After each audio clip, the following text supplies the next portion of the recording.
तो है friends, welcome back to our YouTube channel ITI step forward. तो friend, जो हम 1000 टेक्निकल MCQ क्वेश्चन आंसर को डिस्कस कर रहे थे, तो उसकी क्लास 38 तक क्वेश्चन आंसर को डिस्कस कर लिया था। तो ये हमारी क्लास नंबर 39 है। तो इससे पहले अगर आपने बाकी की 38 वीडियोस को नहीं देखा है तो चैनल की प्ले लिस्ट पर जाकर आप उन वीडियोस को देख सकते हैं।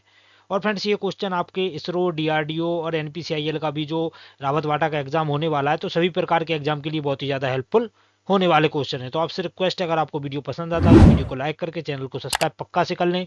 तो आइए शुरू करते हैं बिना किसी देरी के। क्वेश्चन नंबर 950 हमारा क्या बोल रहा है? 950 नंबर क्वेश्चन हमारा बोल रहा है, विच फास्टनर इज सेमी परमानेंट? कौन सा बंधक अर्धस्थायी है? मतलब ये जो चार हमें फास्टनर दर्शाए गए हैं, तो इनमें से कौन सा हमारा बंधक अर्धस्थायी है? तो ऑप्शन ए बोला है फोर्जिंग, ऑप्शन डी बोला है रिवेटिंग, ऑप्शन सी बोला है बेल्डिंग, ऑप्शन डी बोला है नट बोल्ट। तो फ्रेंड, जो हमारा क्वेश्चन नंबर 950 है, इसका करेक्ट आंसर क्या हो जाएगा? इसका करेक्ट आंसर हो जाएगा ऑप्शन नंबर बी। जो हमारा रिवेटिंग है वो हमारा सेमी परमानेंट जॉइंट के अंतर्गत आता है। तो 950 का करेक्ट आंसर क्या हो जाएगा? 950 का करेक्ट आंसर हो जाएगा ऑप्शन नंबर बी। आगे बढ़ते हैं नेक्स्ट क्वेश्चन की। क्वेश्चन नंबर 951 क्या बोल रहा है? 951 नंबर क्वेश्चन हमारा बोल रहा है, what is the use of template? Template का उपयोग क्या है? जो हमारी टेम्पलेट रहती है उसका क्या उपयोग है? तो ऑप्शन ए क्या बोला है? घटक के समोच्च की जांच। ऑप्शन बी क्या बोला है? घटक की लंबाई की जांच। ऑप्शन सी क्या बोला है? घटक के वजन की जांच। ऑप्शन डी बोला है घटक की चौड़ाई की जांच करना।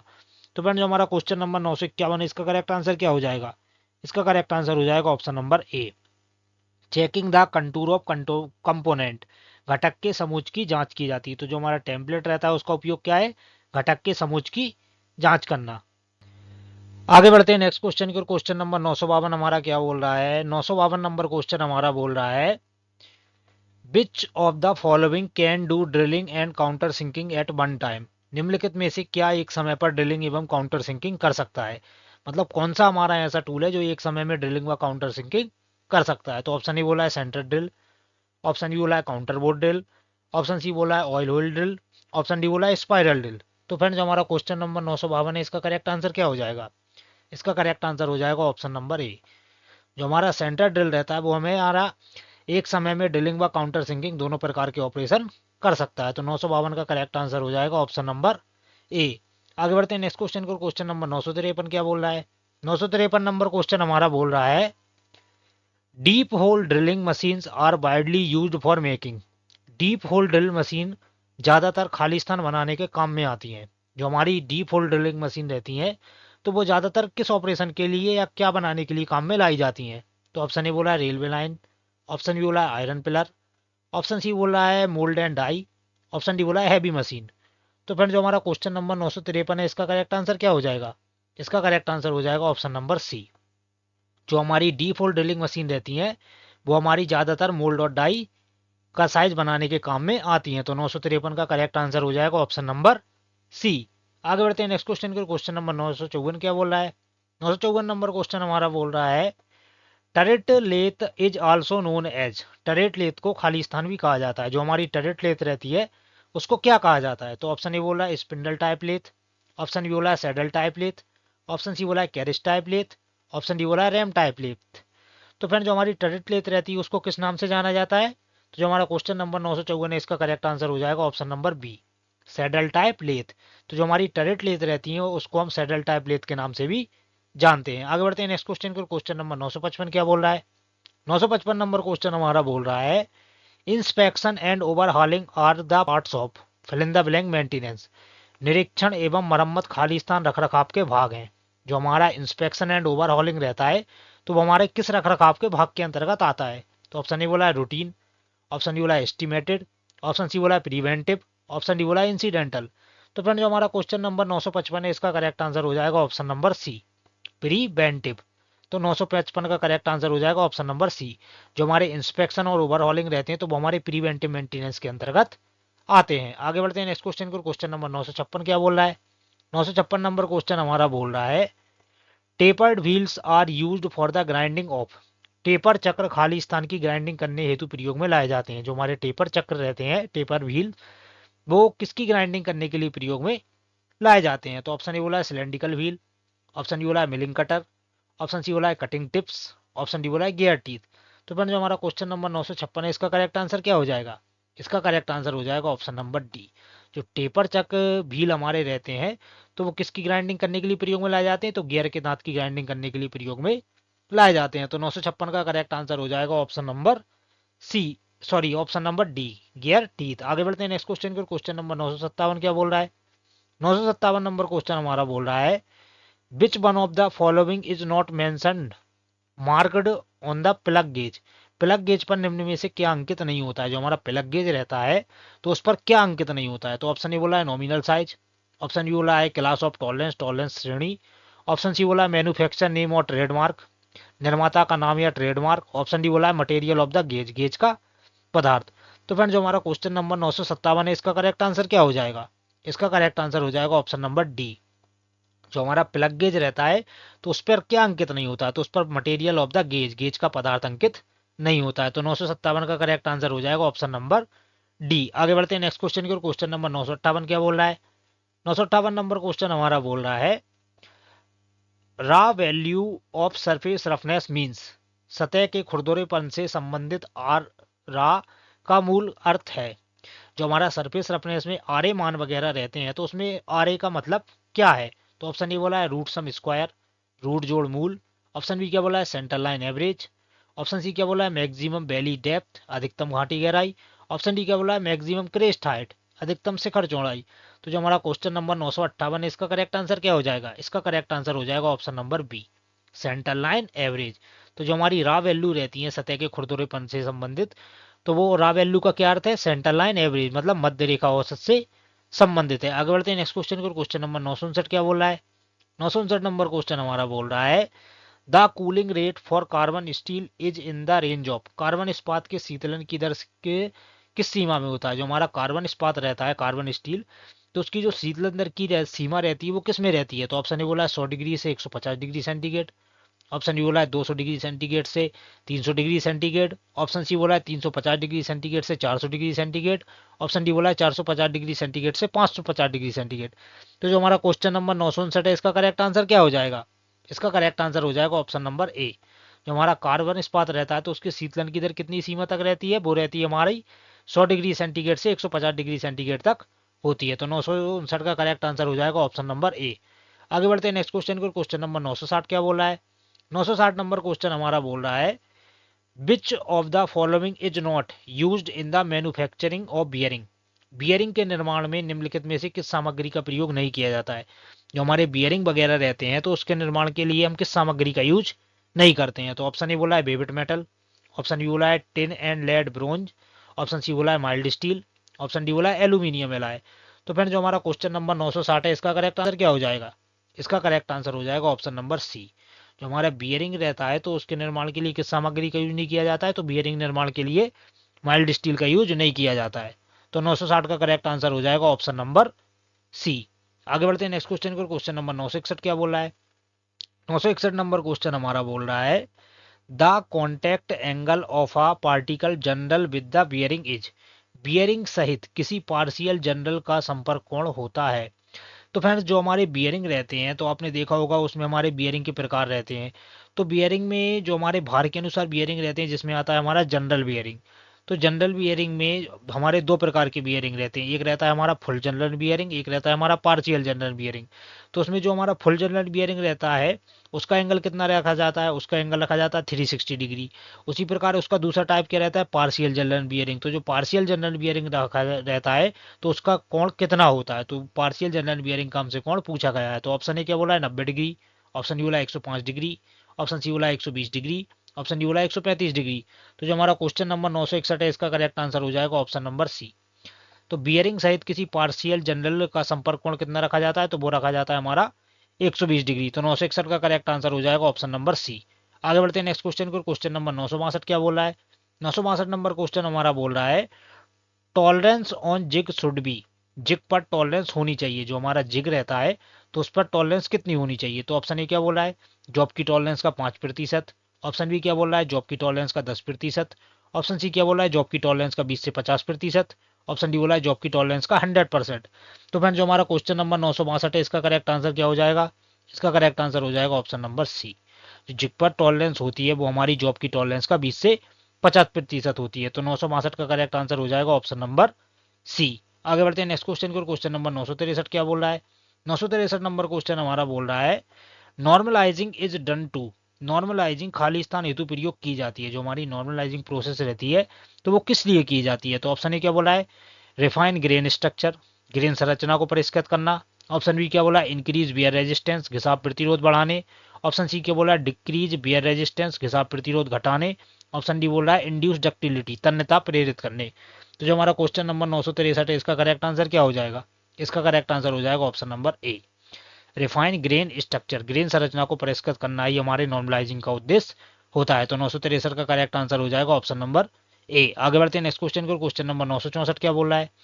964 नंबर क्वेश्चन बोल रहा है another name of cylindrical cam is fill in the blank cam. बेलनाकार कैम का अन्य नाम खाली स्थान कैम है। जो हमारे सिलेंड्रिकल कैम रहते हैं उसका अन्य नाम क्या है? तो ऑप्शन ए बोला है स्पाइरल, ऑप्शन बी बोला है डिस्क, ऑप्शन सी बोला है ग्लोबाइडल, ऑप्शन डी बोला है बैरल। तो फ्रेंड जो हमारा क्वेश्चन नंबर 964 है उसका करेक्ट आंसर क्या हो जाएगा? इसका करेक्ट आंसर हो जाएगा ऑप्शन नंबर डी। जो हमारे सिलेंड्रिकल क्लैंप सॉरी बेलनाकार कैम रहते हैं तो उसका अन्य नाम रहता है बैरल कैम। तो 964 का करेक्ट आंसर हो जाएगा ऑप्शन नंबर डी। आगे बढ़ते हैं नेक्स्ट क्वेश्चन को। क्वेश्चन नंबर 965 क्या बोल रहा है? 965 नंबर क्वेश्चन हमारा बोल रहा है which one among this is not a chip. इनमें से कौन सा चिप नहीं है? तो ये जो चिप हमें दर्शाए गए हैं इनमें से कौन सा हमारा एक चिप का प्रकार नहीं है? तो ऑप्शन ए बोला है कंटिन्यूअस, लगातार। ऑप्शन ए बोला है डिसकंटिन्यूअस, कभी नहीं। ऑप्शन सी बोला है कंटिन्यूअस विद बिल्टअप एज, बने हुए किनारों के साथ लगातार। ऑप्शन डी बोला है स्पाइरल। तो फ्रेंड जो हमारा क्वेश्चन नंबर 965 है इसका करेक्ट आंसर हो जाएगा option number C, continuous with built up edge, बने हुए किनारों के साथ लगातार। तो ये हमारे चिप के प्रकार में नहीं आता है। तो 965 का करेक्ट आंसर हो जाएगा ऑप्शन नंबर सी। आगे बढ़ते हैं नेक्स्ट क्वेश्चन को। क्वेश्चन नंबर 966 क्या बोल रहा है? 966 नंबर क्वेश्चन हमारा बोल रहा है which one of the following is not a basic component of wire रूप। निम्नलिखित में से कौन एक वायर रूप का मूल घटक नहीं है? मतलब जो हमारे वायर रूप वगैरह रहते हैं तो उनमें से कौन सा है जो हमारे वायर रूप का मूल घटक नहीं है? तो ऑप्शन ए बोल रहा है वायर तार, ऑप्शन ए बोला है स्ट्रैंड्स, ऑप्शन सी बोला है कोर, ऑप्शन डी बोला है बेस आधार। तो जो हमारा क्वेश्चन नंबर 966 है इसका करेक्ट आंसर क्या हो जाएगा? इसका करेक्ट आंसर हो जाएगा ऑप्शन नंबर डी। जो हमारे वायर रूप रहते हैं तो उसमें जो बेस है मतलब जो आधार है वो हमारा वायर रूप का मूल घटक नहीं है। तो 966 का करेक्ट आंसर हो जाएगा ऑप्शन नंबर डी। आगे बढ़ते हैं नेक्स्ट क्वेश्चन को। क्वेश्चन नंबर 967 क्या बोल रहा है? 967 नंबर क्वेश्चन बोल रहा है why do masons prefer to use plumb bob with nylon string. राजगीर साहुल में नाइलॉन की रस्सी का प्रयोग क्यों करते हैं? जो हमारी राजगीर साहुल वगैरह रहती है तो उसमें नाइलॉन की रस्सी का यूज क्यों किया जाता है? तो ऑप्शन ए बोला इट इज चीप, यह सस्ता है। ऑप्शन बी क्या बोला? इट इज मोर एक्यूरेट, यह अधिक परिशुद्ध है। ऑप्शन सी क्या बोला? इट कैन स्टैंड डैम्पनेस, यह नमी को झेल सकता है। ऑप्शन डी क्या बोला है? It is easily to carry, यह ले जाने में आसान है। तो जो क्वेश्चन नंबर 967 है इसका करेक्ट आंसर क्या हो जाएगा? इसका करेक्ट आंसर हो जाएगा option number C, it can stand dampness, यह नमी को झेल सकता है। तो जो राजगीर साहुल में जो नायलॉन की रस्सी रहती है उसका प्रयोग क्यों किया जाता है? क्योंकि यह नमी को झेल सकता है। तो 967 का करेक्ट आंसर हो जाएगा ऑप्शन नंबर सी। आगे बढ़ते हैं नेक्स्ट क्वेश्चन को। क्वेश्चन नंबर 968 क्या बोल रहा है? 968 नंबर क्वेश्चन बोल रहा है with worm and gear sets very high gear ratio can be obtained, it can as high as. Worm और गियर सेट के साथ बहुत उच्च गियर अनुपात प्राप्त की जा सकती है, यह इतना उच्च भी हो सकता है। जो हमारे बर्म और गियर सेट रहते हैं तो उसके साथ बहुत उच्च गियर अनुपात प्राप्त किया जा सकता है। तो वह अनुपात क्या होता है? तो ऑप्शन ए बोला है 10:1, ऑप्शन बी बोला है 50:1, ऑप्शन सी बोला है 100:1, ऑप्शन डी बोला है 500:1। तो फ्रेंड जो हमारे बर्म और गियर सेट रहते हैं तो उसके साथ कितना गियर अनुपात प्राप्त किया जा सकता है? तो वो अनुपात रहता है हमारा 500:1। तो 968 का करेक्ट आंसर हो जाएगा ऑप्शन नंबर डी। आगे बढ़ते हैं नेक्स्ट क्वेश्चन को। क्वेश्चन नंबर 969 क्या बोल रहा है? 969 नंबर क्वेश्चन हमारा बोल रहा है कपलिंग इज यूज्ड टू। युग्मन का उपयोग खाली स्थान में किया जाता है। जो हमारी कपलिंग वगैरह रहती है तो उसका उपयोग कहाँ किया जाता है? तो ऑप्शन ए बोला है स्ट्रेचन द शाफ्ट, शाफ्ट को मजबूती देने में। ऑप्शन बी बोला है शाफ्ट की लंबाई बढ़ाने में। ऑप्शन सी बोला है शाफ्ट की लंबाई घटाने में। ऑप्शन डी बोला है उपरोक्त में से कोई नहीं। तो फ्रेंड जो हमारा क्वेश्चन नंबर 969 है इसका करेक्ट आंसर क्या हो जाएगा? इसका करेक्ट आंसर हो जाएगा ऑप्शन नंबर बी, शाफ्ट की लंबाई बढ़ाने में। तो जो हमारी कपलिंग रहती है उसका प्रयोग शाफ्ट की लंबाई बढ़ाने में किया जाता है। आगे बढ़ते हैं नेक्स्ट क्वेश्चन को। क्वेश्चन नंबर 970 हमारा क्या बोल रहा है? 970 नंबर क्वेश्चन बोल रहा है if gear has 40 teeth with pitch circle diameter is 240, the module of the gear is. यदि 240 पिच वेत्त व्यास के किसी गियर के 40 दांत होते हैं तो उस गियर का मॉड्यूल क्या होगा। तो फ्रेंड्स आप सभी को पता होगा जो हमारा मॉड्यूल रहता है तो उसमें एम बराबर क्या रहता है, ये फ्रेंड्स आपको दिख रहा होगा, ये हमने एम बनाया है। उसमें रहता है हमारा मॉड्यूल रहता है हमारा एम बराबर क्या रहता है फ्रेंड, डी अपॉन, ये ऊपर का हमारा हो गया डी और ये नीचे का हो गया हमारा टी। तो एम बराबर क्या रहता है, डी अपॉन टी। तो यहाँ पर फ्रेंड्स 240 पिच वेत्त व्यास, तो व्यास कितना दिया हमारा 240, तो ऊपर रख लेंगे हम कितना 240, इसको आप फ्रेंड्स समझ लेना, ये हमारा हो गया 240। ओके फ्रेंड्स, और किसी गियर के दांत टीथ कितने दिए हैं 40, तो इसके नीचे क्या आ जाएगा 40। तो हमसे क्या पूछा है, हमसे पूछा है मॉड्यूल, तो एक जीरो से तो हमारा एक जीरो कट जाएगा और चार छिंग 24, 4 से 24 कितनी बार कटेगा 6 बार। तो जो हमारा क्वेश्चन नंबर 970 है इसका करेक्ट आंसर हो जाएगा ऑप्शन नंबर बी 6। यदि 240 पिचवेद व्यास के किसी गियर के 40 दांत होते तो उस गियर का मॉड्यूल होगा हमारा 6। आगे बढ़ते हैं नेक्स्ट क्वेश्चन को, क्वेश्चन नंबर 971 क्या बोल रहा है। 971 नंबर क्वेश्चन बोल रहा है fill in the blank is acid proof, waterproof and is not affected by animal oils और alkalis। अम्लरोधी जलरोधी होती है और पशु तेल या क्षारों से प्रभावित नहीं होती है। तो ऑप्शन ए बोला है रबर बेल्ट, ऑप्शन डी बोला है कॉटन बेल्ट, ऑप्शन सी बोला है लेदर बेल्ट, ऑप्शन डी बोला है बलाटा बेल्ट। तो फ्रेंड कौन सी बेल्ट है जो हमारी अम्लरोधी जलरोधी होती है और पशु तेल या क्षारों से प्रभावित नहीं होती है। तो 971 का करेक्ट आंसर क्या हो जाएगा, 971 का करेक्ट आंसर हो जाएगा ऑप्शन नंबर डी। जो हमारी बलाटा बेल्ट रहती है वो हमारी अम्लरोधी जलरोधी होती है और पशु तेल या क्षारों से प्रभावित नहीं होती है। आगे बढ़ते हैं नेक्स्ट क्वेश्चन को, क्वेश्चन नंबर 972 क्या बोला है। 972 नंबर क्वेश्चन बोल रहा है which type of feed can be given in table top drilling machine. Table top drilling machine में किस प्रकार का फीड दिया जा सकता है। जो हमारी टेबल टॉप ड्रिलिंग मशीन रहती है तो उसमें किस प्रकार का फीड देते हैं। तो ऑप्शन ए बोला है पावर शक्ति, ऑप्शन डी बोला है मैनुअल, ऑप्शन सी बोला है both power and manual, option D बोला है नन ऑफ दिस। तो फ्रेंड जो हमारा क्वेश्चन नंबर 972 है इसका करेक्ट आंसर क्या हो जाएगा, 972 का करेक्ट आंसर हो जाएगा ऑप्शन नंबर सी। जो हमारी टेबल टाइप ड्रिलिंग मशीन रहती है तो उसमें जो फीड दिया जाता है वो हमारा दोनों मतलब both power manual and both power and manual, मतलब मैनुअल भी दिया जाता है और पावर के अनुसार भी दिया जाता है। तो 972 का करेक्ट आंसर हो जाएगा ऑप्शन नंबर सी। आगे बढ़ते हैं नेक्स्ट क्वेश्चन को, क्वेश्चन नंबर 973 क्या बोला है। 973 नंबर क्वेश्चन बोला है what will be the mandrel pressure while drilling when the drill size is critical. Drilling करते समय मैंडल का दबाव क्या होगा जब ड्रिल का आकार महत्वपूर्ण होता है। तो ऑप्शन ए बोला है वेरी लो बहुत कम, ऑप्शन डी बोला है मॉडरेट संतुलित, ऑप्शन सी बोला है हाई उच्च, ऑप्शन डी बोला है स्लाइटली इंक्रीज थोड़ा अधिक। तो जो हमारा क्वेश्चन नंबर 973 है इसका करेक्ट आंसर हो जाएगा ऑप्शन नंबर बी। ड्रिलिंग करते समय मैंडल का दबाव क्या रहता है हमारा, तो वो हमारा मॉडरेट संतुलित रहता है। तो 973 का करेक्ट आंसर हो जाएगा ऑप्शन नंबर बी। आगे बढ़ते हैं नेक्स्ट क्वेश्चन को, क्वेश्चन नंबर 974 क्या बोल रहा है। 974 नंबर क्वेश्चन बोला है which of the following requires high labour cost. निम्नलिखित में से किसके लिए उच्च श्रम लागत की आवश्यकता होती है। तो ऑप्शन ए बोला है कैपिस्टन लेथ, ऑप्शन डी बोला है टरेट लेथ, ऑप्शन सी बोला है सेंटर लेथ, ऑप्शन डी बोला है ऑल ऑफ दिस। तो जो हमारा क्वेश्चन नंबर 974 है इसका करेक्ट आंसर क्या हो जाएगा, इसका करेक्ट आंसर हो जाएगा ऑप्शन नंबर सी। तो कौन सी मशीन है जिसमें हाई लेबर कोस्ट होता है, तो वो हमारी सेंटर लेथ रहती है जिसमें हाई लेबर कोस्ट की आवश्यकता होती है। आगे बढ़ते हैं नेक्स्ट क्वेश्चन को जो कि हमारी वीडियो का लास्ट क्वेश्चन है और इसका आंसर आपको कमेंट बॉक्स में पक्का से कमेंट करके बताना है। तो क्या बोल रहा है आ क्वार्टर जॉइंट कैन ट्रांसमिट, एक क्वार्टर जॉइंट संचालित कर सकता है। ऑप्शन ए क्या बोल रहा है केवल अक्षीय संपीड़न भार, ऑप्शन बी क्या बोला है लेपिंग, ऑप्शन सी क्या बोला है tensile and compressive load, option D बोला है बेंडिंग मूवमेंट। तो फ्रेंड जो हमारा क्वेश्चन नंबर 975 इसका आंसर आपको कमेंट बॉक्स में पक्का से कमेंट करके बताना है। तो मिलते हैं इसके नेक्स्ट पार्ट में, तब तक के लिए बाय बाय।